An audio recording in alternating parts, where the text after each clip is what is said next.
Shalom, selamat pagi semuanya.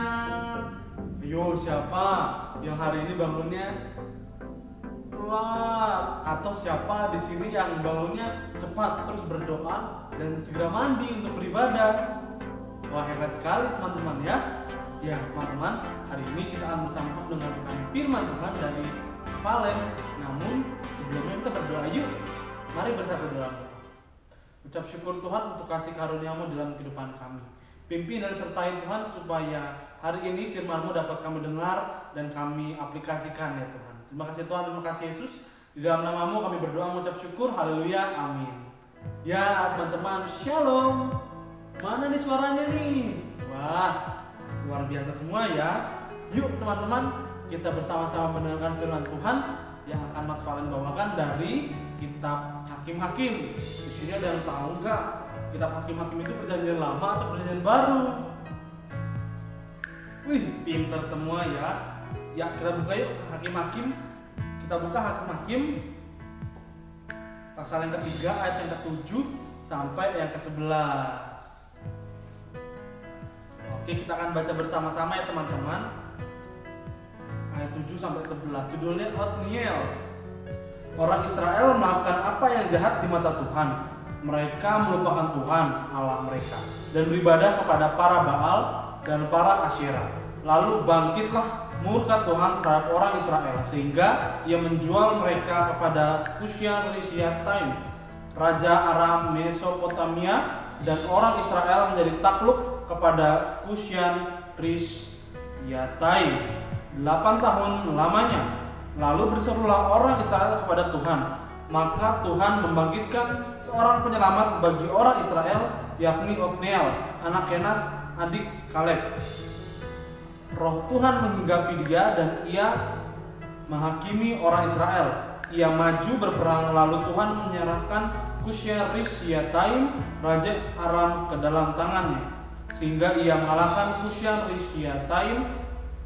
Lalu amanlah negeri itu 40 tahun lamanya. Kemudian matilah Otniel anak Kenas. Ya teman-teman, di sini ada yang tahu nggak siapa itu Otniel?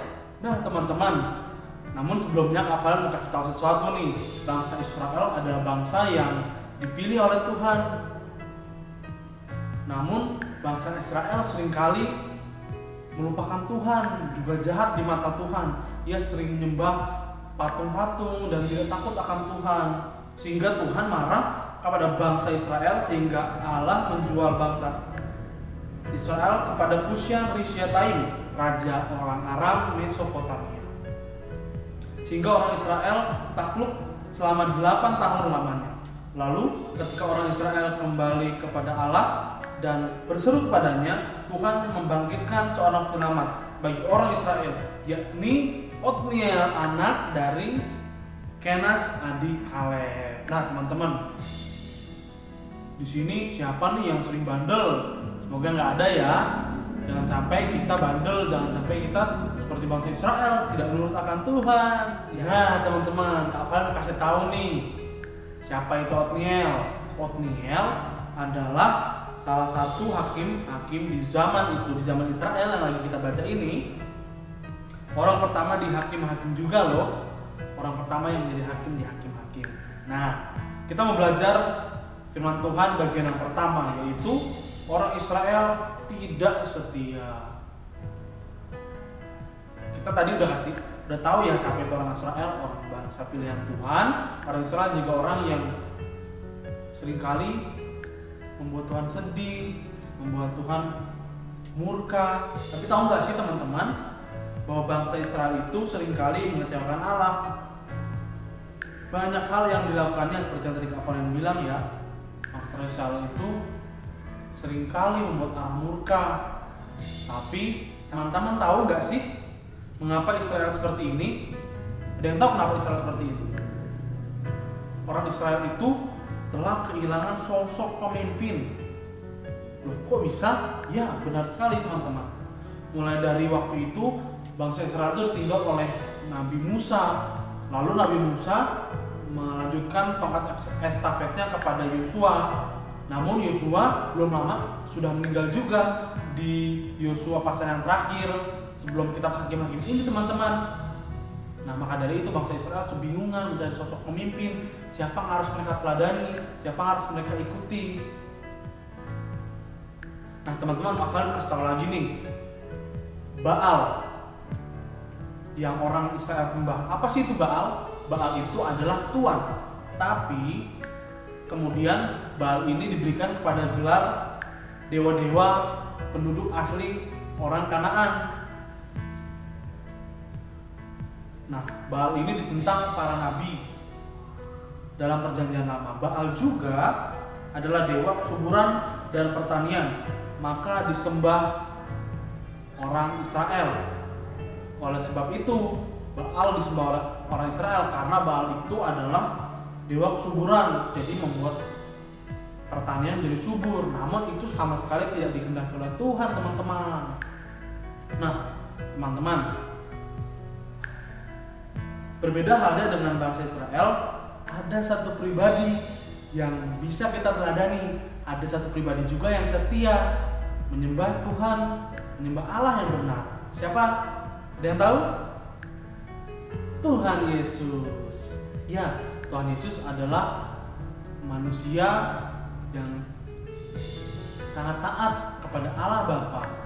Meskipun kita tahu ya, Tuhan Yesus adalah Allah, namun Dia turun ke dunia untuk menyelamatkan kita. Ia memberi teladan kepada kita, dan apa? Kesetiaan, dan tidak pernah menyembah Allah lain selain daripada Allah Bapa yang kita kenal juga. Wah, hebat ya Tuhan Yesus.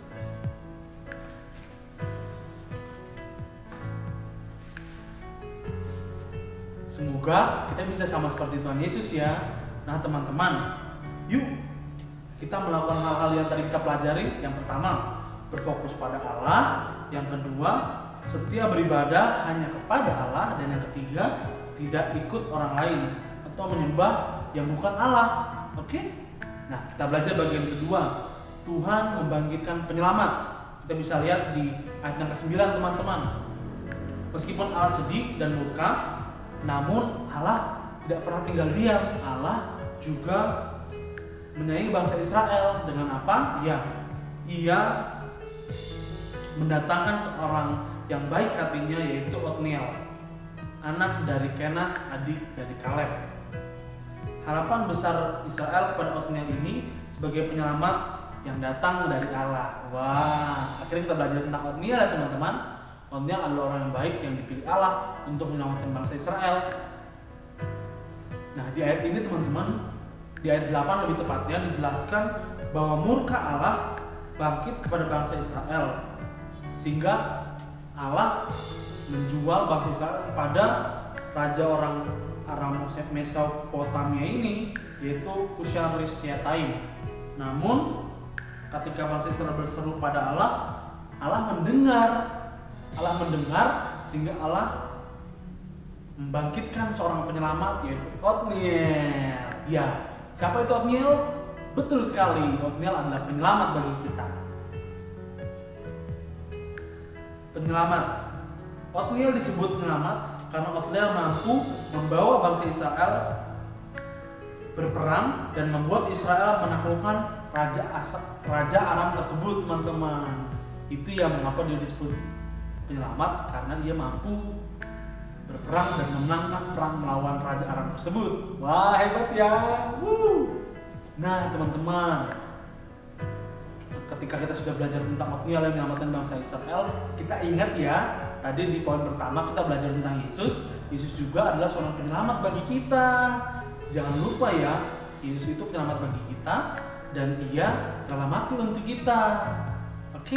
Nah, di bagian yang terakhir ini kita akan belajar tentang penyertaan Tuhan kepada anak-anaknya. Ya, kita bisa lihat di ayat yang 10 dan 11. Penyertaan Tuhan kepada anak-anaknya, meskipun anak-anaknya sering bandel, sering tidak nurut, namun Allah tetap menyertai teman-teman. Roh Tuhan ada kepada anak-anaknya yang setia. Siapa yang mau meneladani Otniel dan mau sama seperti Otniel, kita mau semua ya, seperti Otniel, taat kepada Tuhan sehingga Allah menyertai dan menghinggapi rohnya dalam tubuh Otniel, dipenuhi kuasa untuk memimpin bangsa Israel. kita juga harus selalu berdekat dan taat serta setia kepada Tuhan ya, seperti Otniel tadi. Nah teman-teman, Kak Valen ada cerita nih, judulnya Ayah yang Baik. Suatu ketika ayah tersebut melihat anaknya main kotor-kotoran, main becek-becekan, sehingga ayahnya bilang, "Nak, ayo sudah kembali, jangan main becek-becekan lagi, nanti kotor, sakit juga, banyak kuman." Anak itu tidak mau mendengar. Besoknya ayahnya kembali memberitahu ketika dia main. Namun pada hari ketiga ia masih tidak mau mendengar. Ayahnya memarahi dia dengan kesal sehingga anak itu sedih. Namun setelah ia memarahi, tak lama ayah tersebut memberikan sebuah teh hangat untuk diminum supaya anak tersebut tidak jadi sakit karena ada perlindungan dari teh hangat yang diberikan ayahnya. Nah teman-teman, apa yang bisa kita teladani dari cerita tadi? Ya, kita mengadani bahwa cerita tadi adalah wujud kasih seorang ayah kepada anaknya. Begitu juga Tuhan kepada kita.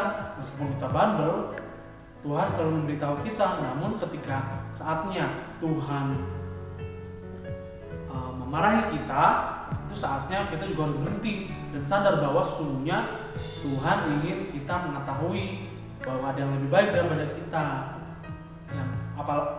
ada yang lebih baik dari apa yang kita lakukan, teman-teman. Oke? Nah, poin yang terakhir nih teman-teman, kita mau belajar yang tadi Kak Valen sampaikan tentang penyertaan. Kita lanjutkan ya. Jika adik-adik dan Kak Valen melihat kata amanlah, kita lihat ya di ayat yang 11, lalu amanlah negeri itu 40 tahun lamanya.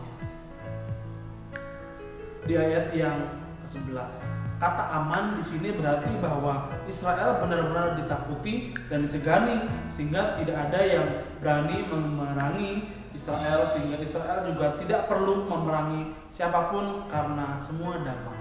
Wah, karena Tuhan menyertai Otniel sehingga Israel memiliki kedamaian selama 40 tahun lamanya. Wah, hebat ya. Begitulah kalau kita menjadi anak panggilan Allah. Dan harapannya kita juga bisa seperti itu ya teman-teman. Nah teman-teman, yang menjadi kesimpulan kita pada hari ini adalah, yuk kita sama-sama perhatikan. Yang pertama, siapa yang tidak setia pasti akan kena murka Allah. Semoga kita tidak seperti itu ya teman-teman.